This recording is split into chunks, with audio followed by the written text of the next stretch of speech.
এরা দুজনই হলো ঢাকা বিশ্ববিদ্যালয়ের জগন্নাথ হলের ছাত্র এবং ল বিভাগের ছাত্র। তাদেরকে গ্রেপ্তার করার পরে তারা আমাদের কাছে যে স্বীকার করলেন যে হ্যাঁ, আমরা প্রশ্নপত্রটার সমাধানের জন্য 29 তারিখের আগেই ওই যে প্রশ্নটার সমাধানের দায়িত্ব তারা পেয়েছিল এবং সমাধান করার জন্য তাদেরকে ওই জ্যোতির্ময়ের চাচা অসীম সে বলছে তোমরা যতটা প্রশ্ন সলভ করবা তোমাদের প্রত্যেকের জন্য 12,000 15,000 টাকা দেওয়া হবে। তখন জ্যোতির্ময়, সুজন, বেনু আরও 4 জন জগন্নাথ হলে তারা 7 জনে মিলে প্রশ্নপত্রটা সলভ করলেন। আর এদিকে অসীম যে জ্যোতির্ময়ের চাচা সে আবার যত লোকের কাছ থেকে পরীক্ষা পাশ করিয়ে দেওয়া, রিটেন পাশ করিয়ে দেওয়া, চাকরির জন্য 10 লাখ 12 লাখ কন্ট্যাক্ট করেছেন এবং পরীক্ষা যাওয়ার আগেই তার মোবাইলগুলিতে ডিভাইসের মাধ্যমে উত্তরপত্র চলে যাবে সেই ইয়েতে তাদের কারো কাছ 3 লাখ কারো কাছে 5 লাখ আর রিটেনে পাস করে তাদের কাছ থেকে বাকি টাকাটা নেবে এই শর্তে তারা চুক্তিবদ্ধ হলো।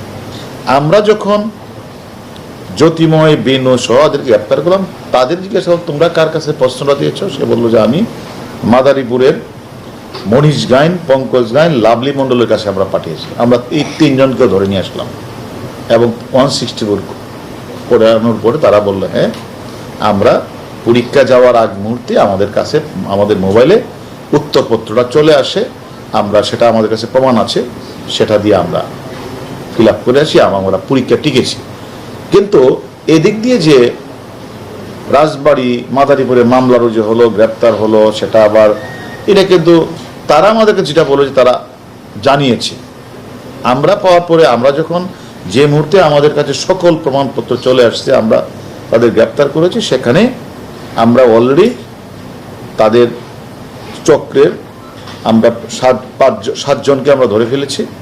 ধরে ফেলার পরে এখন তারা স্বীকার করেছে তাদের মূল হোতা হচ্ছে অসীম, অর্থাৎ অসীমই তারা সে প্রশ্নটা কালেকশন করে এবং এই অসীম আমরা তার বাড়িও মাদারীপুরে এবং সে প্রত্যেকের কাছ থেকে 10 লাখ 12 লাখ টাকা সে একটা চুক্তিবদ্ধ হয়েছে। আমরা বাকি সবাইকে ধরলে অসীমকে আমরা ধরতে পারি নাই এবং আমরা মনে করি যে অসীম গাইন এই চক্রটি এর আগেও প্রশ্নপত্র ফাঁস করেছে এবং অল্প দিনই সে এই অসীম গাইন কয়েকশো কোটি টাকার মানে ইনকামও সে করেছে এবং তার বাড়িতে অনেক বিলাসবহুল বাড়িও রয়েছে।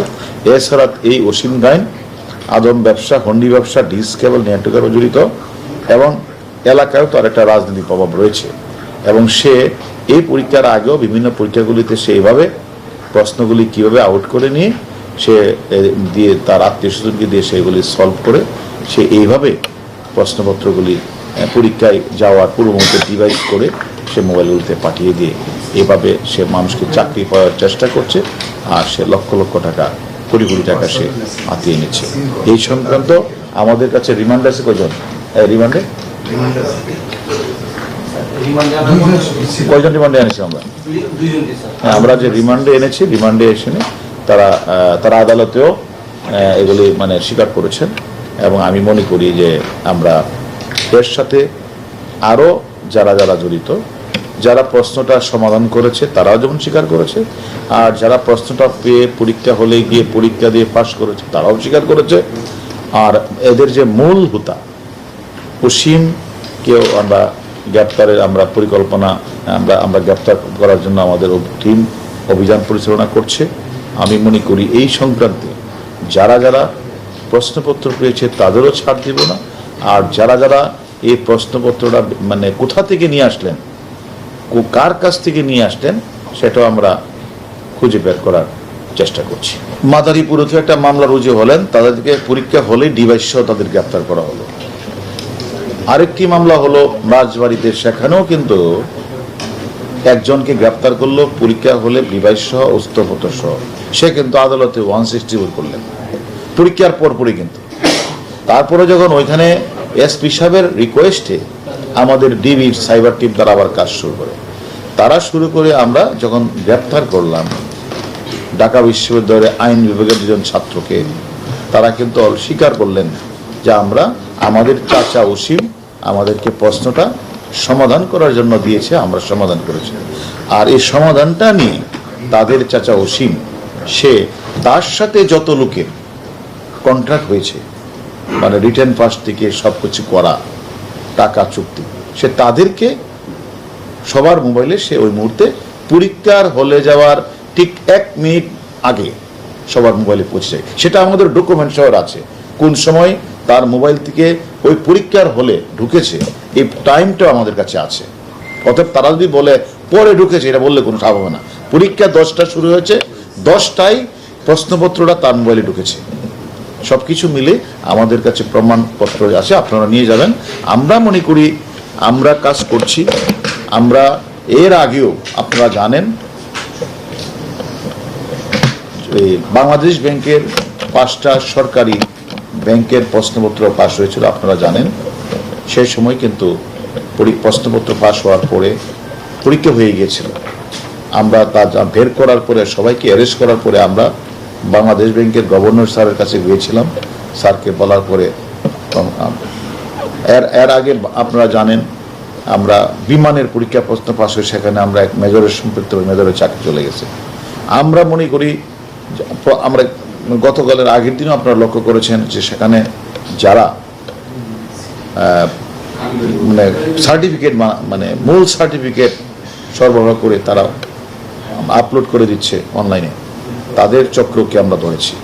আমরা মনে করি যারা প্রশ্নপত্র ফাঁসের সাথে জড়িত, এই কাজটা আমাদের ডিবি আমরা সবসময় পরীক্ষা শুরু হওয়ার আগ থেকে করি, পরীক্ষার পরেও আমরা করি।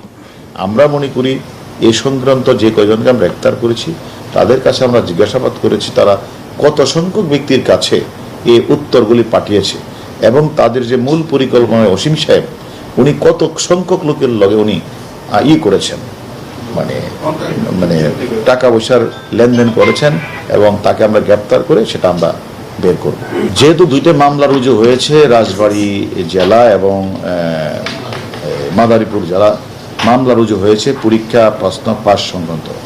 এটা তো আমি মনে করি ওইখানকার ঊর্ধ্বতন কর্তৃপক্ষরা জানেন। তারপরে আবার যেহেতু আবার ওইখানকার এসপি সাহেব আবার আমাকে বললেন যে আমরা যেন এটা আর একটু গভীরভাবে দেখি, সেটা আমরা তো তদন্ত করতে গিয়ে তো আমরা যা বের করলাম সেখানে তাদের সাথে তারা যে বলেছে প্রশ্নপত্র আউট হয়েছিল আমরা প্রমাণ পেয়েছি। এবং আমরা ঢাকা বিশ্ববিদ্যালয়ের 3 জন, জগন্নাথ হলের 3 জন ছাত্র যারা ল বিভাগে পড়ে, আইনের ছাত্র, তাদের গ্রেপ্তার করেছি। এবং এদের সাথে 7 জনের একটা গ্রুপ ছিল, এই 7 জনই বুয়েট এবং ঢাকা বিশ্ববিদ্যালয়ের ছাত্র। এবং যারা প্রশ্নটা পেয়েছেন, পরীক্ষা হলে গিয়েছেন, তারা পরীক্ষা কয়টায় পেয়েছেন সেটাও আমরা বের করেছি। এবং তারা কিন্তু রিটেন পরীক্ষা উত্তীর্ণ হয়েছেন যারা আমাদের কাছে গ্রেপ্তার।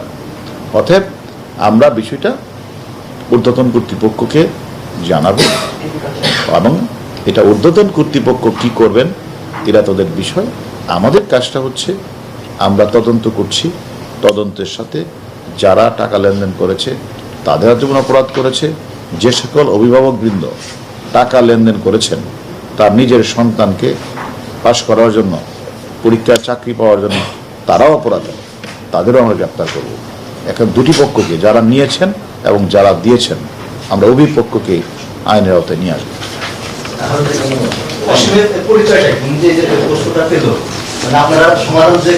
অসীমের বাড়ি কোথায়? আমাদের বল না, এই তো বললাম তো।